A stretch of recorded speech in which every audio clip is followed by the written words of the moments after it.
but in classic 70s. On pole position, Zuru Wiki there with 2:11 there at second spot there. That is Warren Landon. Warren gets a hell of a start, actually. He just about ended that. I haven't seen him really off the start like that for a long, long time. That was a good, I guess, the classic bike, so 2'6" maybe in the air. So that was quite impressive for I guess they're supervising jump starts. I got no control over that. I got no vision on that. So that was just quite impressive there. But he's just lost his second place to Zurenwicki there on the 24 machine with the red fairing. We go back to third place. Trying to recognise who that is. That could be number 131, John Carter. Yeah, just picking up the numbers. I'm pretty impressed with the numbers. I have had a bit of a campaign to try and tidy up people's numbers. There's a few simple rules. You might not be able to get the full-size number boards on your bikes, but indeed you pretty much need to get the minimum size on there, which was 140mm tall, 25mm stroke, and non-gloss. It's not just about me as a commentator. Certainly today it is quite essential. The transponders only actually work across about 1 inch of the track.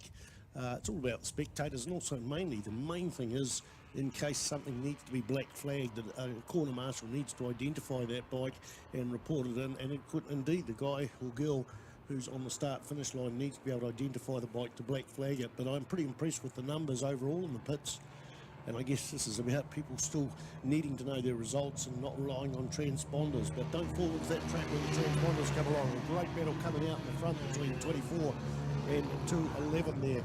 They're going into turn 1. About throw a blanket over there. There's about 1 bike length as they go round the Toyota corner. Is that rain I can see? Yes, definitely. It's raining up there on the track, so this is going to change it for some people that wouldn't have had practice today in the rain. But a tight battle in the front between 24 and 2:11, and it is John Carter in third place on the 132 machine, 72. I recognise that number in the classic bike world. That's Neville Bull there on the Manx Norton there in the 62 Manx Norton, and he's running around in fourth place. So that lead bike's going in and out of the hairpin there, getting tighter and tighter and tighter. There's not even half a bike length in it. What are those bikes? It's an Aramaki versus a Ducati. An Aramaki Al D'Oro, is it? 24? Ala D'Oro. But wow, they're inside there into the Higgins corner, and the Aramaki has been pushed back to second place there. Zurenwicki is, no, the Ducati, sorry, back to second place there. Zurenwicki is on the Ducati, the Aramaki, I'm getting confused here out in the front, but it comes back on, down that back straight, and they're side by side going around that big Go Media sweeper. Red bike just takes it on there, all the way around there, makes the track a little bit longer, but it seems to work for him, and pulls the lead there. White flag's not out yet, so we've got another couple of laps to go. So it is 24, Zurenwicki on the red bike, and here comes Warren Landon on the 2:11, side by side, breaking into turn 1. No, he tucks in behind, takes the higher line there. Who's going to come out of this one, out of the Toyota corner? This is very, very tight racing at any level, far less classic racing, but it looks to me that the Zurenwicki machine, the 24 bike, has got the legs. Let's go back to third place. It still is John Carter from the Taranaki region on the 131 machine. Neville Bull there on the 72 there, and behind him 330 is Simon Cottle from Palmerston North. Simon is in fifth place. 85 will be Graham Peters. Indeed it is Graham Peters. 108 is Mark Natueri from Wellington on the Honda 354 cylinder with 4 exhaust pipes as well from memory. I did see, unless there's a couple of CD 354s around the pits, I did see one there with 4 exhaust pipe that looked quite impressive. I've got one of these for sale at home, by the way, just the exhaust pipe, just one. I don't know which one it is, but I do have one there. Came from the late Ken Baines collection when I went round to his garage sale. So in behind him, we had Graham Peters, we had 108 Mark Natueri, then Brendan Honey, James McIntosh, Bill James on the 141 machine from Wanganui rounds it off in 10th spot. Lacelle Carr out there in 11th, Leon Briggs, Rob Chappell, Clive Martis, Graham Lancaster, John Jones, Stephen Jones, Dalcleith, Jackson and Terry Pragnell. The gaps opened up going across the start-finish line. There'll be about 12 bike lengths there between Zurenwicki and Warren Landon. John Carter from New Plymouth is holding his own there with Neville Bull there, following him in fourth place. So that's the podium, 24, 21, 21-1 and 131, if that makes sense. 24, 211, 131, plain English. Nice little battle going out in the front here.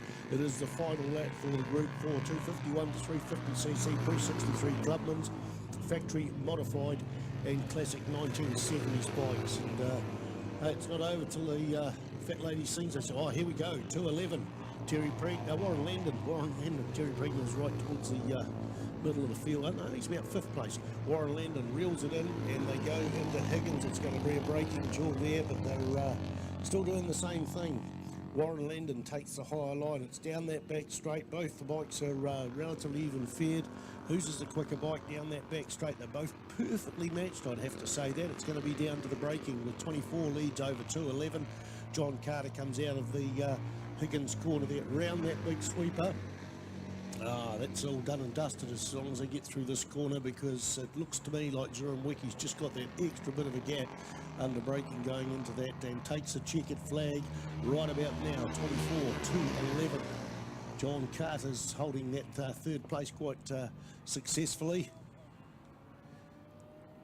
4-lap races. We've got most of them are 4-lap races. They're trying to get through another couple of rounds before they go for lunch, which they said about maybe 1/2 past. I don't know 1/2 past what. Oh, it's about 1/2 past now. So anyway, don't listen to me about the lunchtime.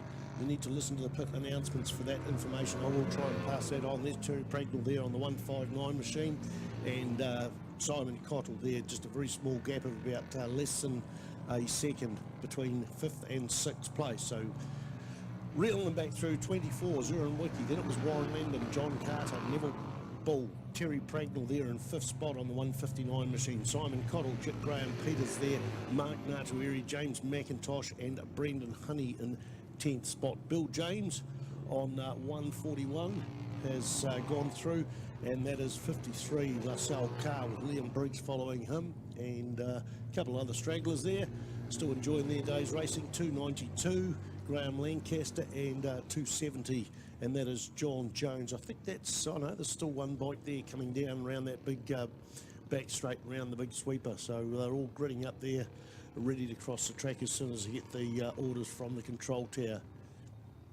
Great race that, great race. There's been some good racing already today, and we've still got, what have we got now? That's Group 4, so we've still got Group 5, 6 and 7 to run through, a 4 and 2 6-lappers, and then we go on to the second round of racing. So back to a bit of music, folks.